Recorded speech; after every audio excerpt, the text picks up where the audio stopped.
Hello everyone, this is Isoslander, and today we're looking at the brain. Particularly what we have here is a slide of the frontal cortex.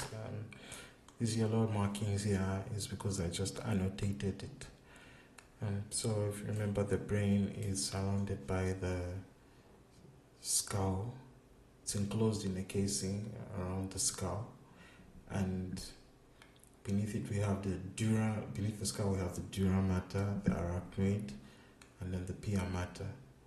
So here in this section we can only see the arachnoid mater here, which is some fibrous connective tissue here.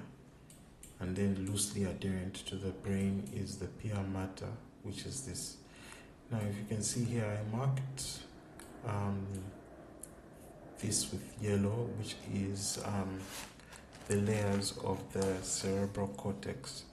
So here, if you can go here to the superficial most layer, which is marked here by this line in yellow, that's actually the molecular layer. So in the molecular layer, it's got sparse nuclei, quite a few nuclei, but what we notice is multiple axons and dendrites where synapses occur in this layer. And then deep to that layer we have the external granular layer, which is composed of a small population of pyramidal cells and stellate cells. So pyramidal cells are pyramidal in appearance, as the name states, and usually their apex is more pointing towards the cortical surface, as you can see here. And then stellate cells have like a star-like appearance here, something like that. If you look for a cell that has a star-like appearance, that's a stellate cell, and you mostly get them in the outer granular layer.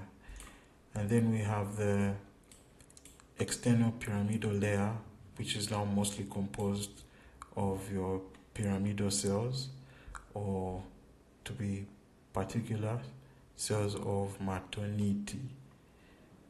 Same pyramidal appearance.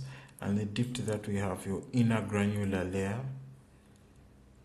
densely packed with stellate cells in the inner granular layer.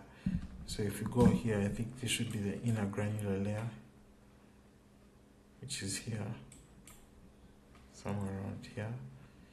You get to see packed a lot of stellate cells.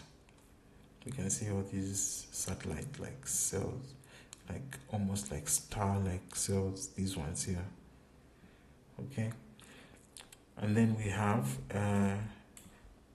internal pyramidal layer, others call it a ganglionic layer, which consists of large pyramidal cells.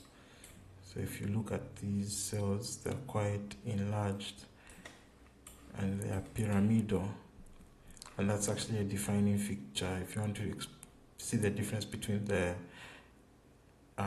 internal pyramidal layer and the external pyramidal layer, is the size. You can see here, if you compare here, they look slightly smaller as compared to these here in a deeper area. Because you can show you. Let's say, for example, I pick this one here, looking at the size, okay, as compared to this one here, looking at the size of that, you can see there's a vast big difference. This is slightly bigger than that one. So then we also have glial tissue, and if you remember that your glial tissue have intermediate filaments, particularly called your fibrillary acidic protein, your GFAP, and it can be used then as an immunohistochemical marker to stain with glial tissue to highlight it. So remember, glial tissue composed of different types. You have your oligodendrocytes that myelinate central nervous system neurons, and astrocytes that are highly branched cells that pack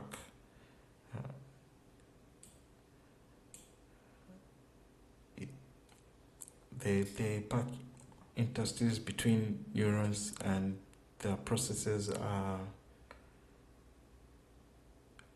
almost like trying to look for the words, but they're almost like oligodendrocytes, the astrocytes, and they play a particular important role in tissue repair in the CNS.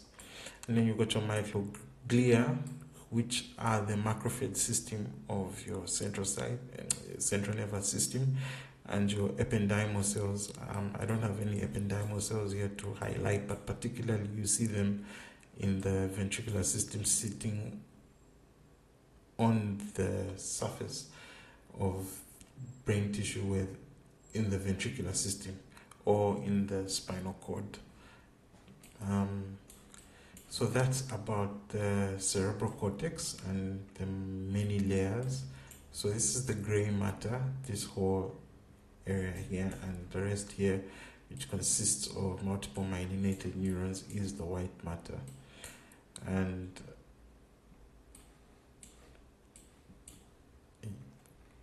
it's really nice, such a nice mesh to look at, and I'm wowed by how the brain is. And you can see here there are blood vessels, and there is also actually a blood-brain barrier that helps separate actual blood from and inflammatory cells from getting into this beautiful tissue here, right, that we have here. Thank you very much.